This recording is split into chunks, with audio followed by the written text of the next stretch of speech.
ห้ามแล้วบาดนี้ล้างให้แล้วใบเสมานาตาลคักห้ามแล้วลูกหลานในคารวะได้บาดใดกระดาพิษให้ได้กะ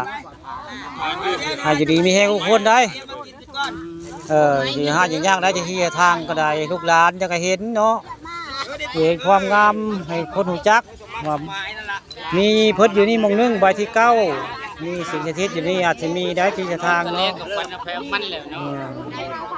ใบที่9นี่ใบเสมานาตาลทำพิธีคำมาลาโทษเพิ่นเนาะได้คุดเพิ่นได้เห็นเพิ่นเห็นบ่ผู้ใหญ่ออกอยู่ครับออกอยู่ครับท่านออกอยู่แมลงถ้าเห็นท่านเด้อแมลงเด้อถ่ายขึ้นบูนแล้วในบ้านเฮามันยังขึ้นเองมันอันนั้นมันขุดอยู่รอดเลยเห็นตะกี้สิเห็นยังไงโอ้เข้าใจมันจะขึ้นโอ้มันจะมีเฮ้ยได้ยินยังไม่ลืมบ่นี่ได้เถียงเราแล้วนอนในนี่แล้วนี่เสียงให้เรา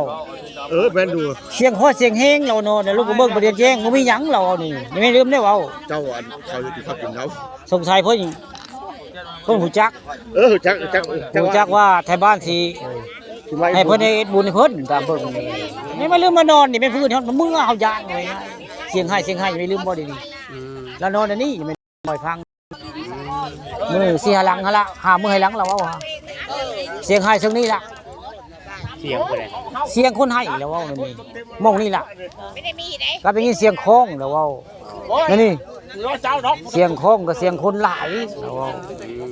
เสียงค่ำคืนนะเสียงคนนี่เป็นบ้านเมืองของเจ้าไว้ง่ายเสียงผู้ใดครับนี่เที่ยงยังแม่ลืมนี่แม่ลืมล่ะนี่ขนาดใหญ่ล่ะพี่หมอขนาดใหญ่เพิ่นมานอนอันนี้ยังไม่ลืมหาเพิ่นนอนนี่เพิ่นมานอนนี่บางมื้อก็นอนเฮือนว่าไงเป็นนี่เที่ยงยังไม่ลืมล่ะนี่อะไร